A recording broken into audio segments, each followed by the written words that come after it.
Greetings, I'm Carlton Coon, and I've been asked to lead the international ministry of sages for the United Pentecostal Church, and you have been asked to lead a sages ministry there in your local church. Or it may well be that the sages ministry does not now exist or is not even envisioned, but you have a vision for developing such a ministry. This series of training videos, which will include a number of us, including our General Superintendent, David Bernard, are focused on helping you to be effective locally. Now, this is global ministry. This is North American ministry. We want to think in that framework, but we have to act local. Now, let me just kind of jump in here on some things that may help you a little bit. First thing is that your ministry does not have to use the name Sages. It can be used, and there is gear that is built around the Sages name that you may want to take advantage of. But other names like Prime Timers or Oasis, which stands for Older Adult Saints in Service, have been used in various churches. Come up with your own name.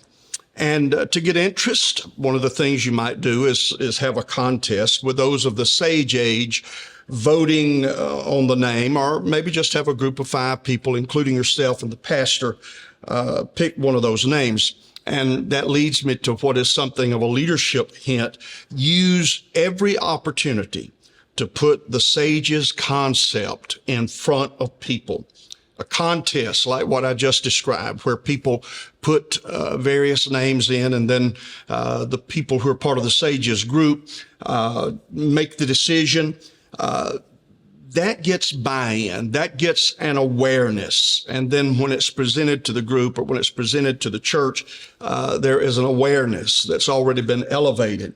People are always more up on what they are in on. Never forget it. Okay, the second thing that kind of clears the air is while most leaders of sages are going to be people who are sages themselves, they're 55 plus, this is not something that is absolutely essential. But if you're younger, listen to me, you need to spend time reading, listening, and learning about people who are 55 plus. Do not assume. It may even be worthwhile to take an introductory course in gerontology at a local college or university, because the challenges of those who are more, shall we say, mature are different, and you need to know what those challenges are. And you also need to be aware that what those who are 55 plus offer is something different, but what they offer is no less important than what someone who is 30 is able to offer to the body of Christ. And then the last thing that you will hear over and over again, because this is the cardinal mistake in most ministries to those who are of this age. Those who are of the sage age want to do something meaningful for God. They're not interested in busy work. And you're going to hear it over and over again, because if you don't hear this and take it to heart, you're going to cripple this ministry before it gets very far off the ground. Okay, so with those 2 caveats, you lead a sage age group. Congratulations. Welcome to the team. I hope you've joined our Facebook group.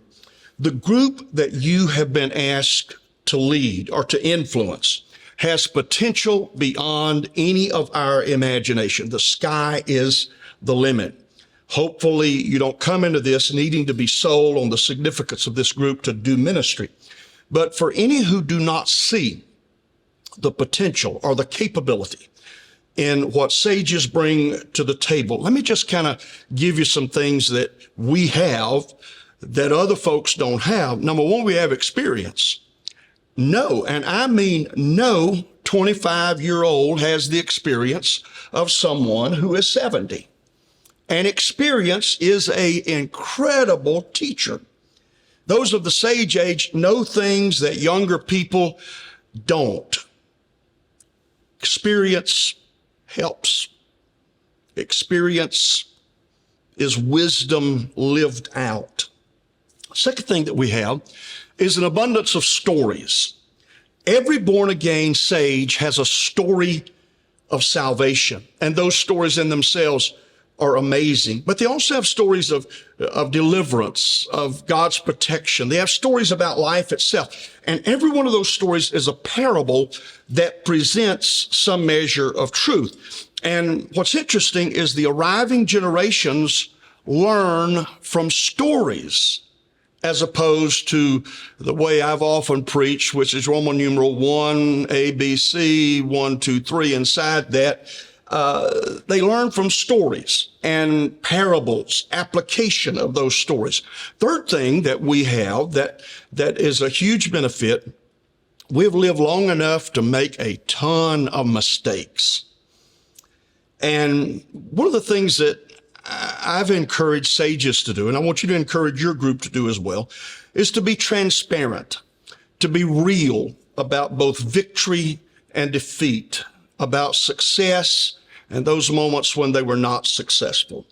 Because we learn from mistakes, and allowing others to learn from the dumb things I have done is one of the greatest resources I can provide to those who are coming behind me. We have made a lot of mistakes. And one of the things about us is that when you have this much silver in your hair, is that you reach a point where you're old enough and have become comfortable enough in your own skin to talk about your mistakes, laughing at your own ignorance and often telling the story with humor.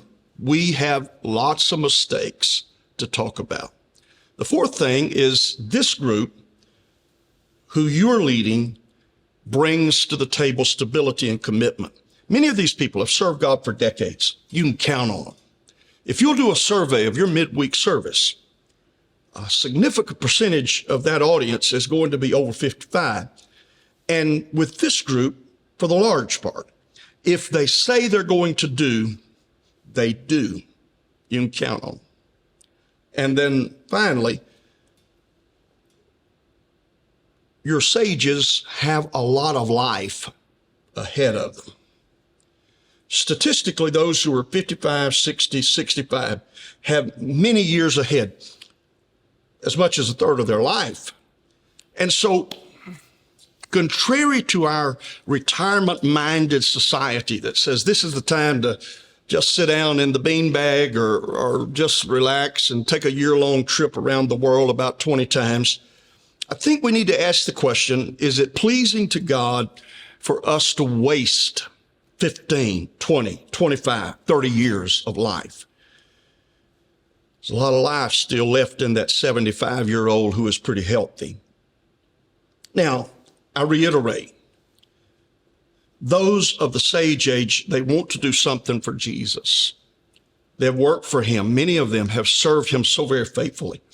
And retirement, as fishing or golf or sitting in an easy chair, has not really worked well for anybody. There are very few over 55 who embrace that as an idea of what they want to do for the next several decades. So please hear me. Please, please erase from your mind the idea that sages, or whatever you call your group, is a group of old folks tottering in each week to work on putting together a 10,000 piece jigsaw puzzle. No.